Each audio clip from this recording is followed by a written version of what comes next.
Asal-usul leak Bali. Leak Bali merupakan makhluk yang terbentuk karena ilmu tertentu.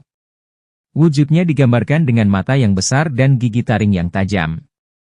Masyarakat Bali memiliki cerita mitos yang mereka percayai terkait asal-usul leak Bali ini. Dikutip dari eLibrary, Unicom, AC, ID, asal-usul leak Bali dimulai dari tujuan seseorang yang berusaha membuka segala batasan yang dimilikinya di dalam diri. Dalam hal ini, leak berarti mengganti juga mengubah identitas diri yang terikat dengan rendahnya kesadaran seseorang. Ilmu leak berusaha memperdalam hubungan penganutnya dengan kekuasaan yang besar dan tak terbatas dengan cara bermeditasi. Ilmu leak terkadang disalahartikan sebagai ilmu hitam.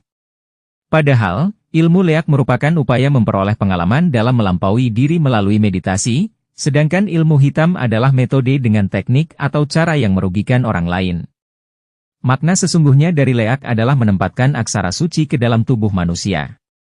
Menurut sifat penggunaannya, ilmu leak dibagi menjadi 3 kelompok, yaitu satwika, baik, rajasika, ego dan keakuan, dan tamasika, emosi buruk.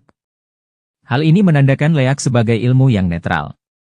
Di sisi lain, Kamus Bahasa Provisasi Bali.id menjelaskan leak sebagai jelmaan binatang seperti kera, babi, dan ayam, untuk menakut-nakuti seseorang. Hal ini membuat orang bertanya-tanya, apakah kehadiran leak menyakiti manusia? Nyatanya, secara umum, leak tidak menyakiti karena prosesnya sendiri cukup bagus bila seseorang memang berminat mempelajarinya. Misteri leak Bali tidak berhenti sampai pada pengertian ilmunya saja. Ada sejumlah mitos dari masyarakat Bali yang menjelaskan asal-usul leak Bali tersebut.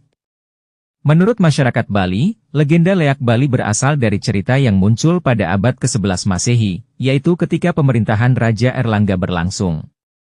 Kala itu, masyarakat berspekulasi seorang janda bernama Calonarang memiliki ilmu sihir hitam karena sering melantunkan kidung-kidung berbahasa aneh. Tidak jarang, perempuan itu bersembunyi dan mengurung diri ketika matahari terbenam dan terbit. Reputasi buruk yang dimilikinya membuat pemerintah dan warga sepakat mengambil tindakan untuk menghukumnya. Namun, karena takut berhadapan langsung, para prajurit istana berencana membunuhnya saat tertidur di malam hari. Naas, Calonarang bangun ketika para prajurit hendak melakukan rencananya sehingga ia pun marah. Matanya seolah akan keluar, dilengkapi gigi taring panjang yang dimilikinya. Calonarang menyemburkan api dari mulutnya hingga para prajurit mati dan cerita inilah yang menjadi asal-usul leak Bali.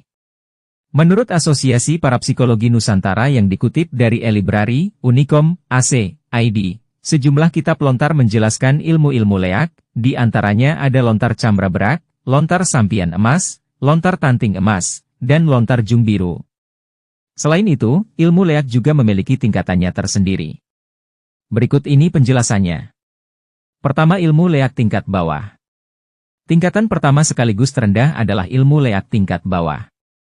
Ilmu ini merupakan ilmu untuk mengubah wujud seseorang menjadi binatang, seperti monyet, anjing, babi, kambing, ular, dan masih banyak lagi.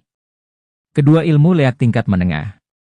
Tingkatan kedua ilmu leak adalah tingkat menengah, yaitu kemampuan untuk mengubah wujud seseorang menjadi burung Garuda. Dalam bentuk lainnya, seseorang dapat berubah menjadi pitik bengil yang mempunyai paruh dan cakar yang berbisa, dengan mata yang mengeluarkan api. Ilmu tingkat menengah ini juga dapat mengubah seseorang menjadi jaka tungul, yang digambarkan sebagai pohon enau tanpa daun. Pada batangnya, pohon enau tersebut dapat mengeluarkan api serta bau busuk yang beracun. Ketiga, ilmu leak tingkat tinggi. Tingkatan akhir ada pada tingkatan tinggi. Pada ilmu leak tingkat tinggi, leak dapat mengubah wujud seseorang menjadi Nyai Rangda. Ilmu tingkat tinggi leak juga mampu mengubah orang menjadi Bade, menara pembawa jenazah bertingkat 21 atau dalam bahasa Balinya disebut tumpang selikur. Tubuh menara itu berisi api sehingga siapapun yang kena akan hangus menjadi abu.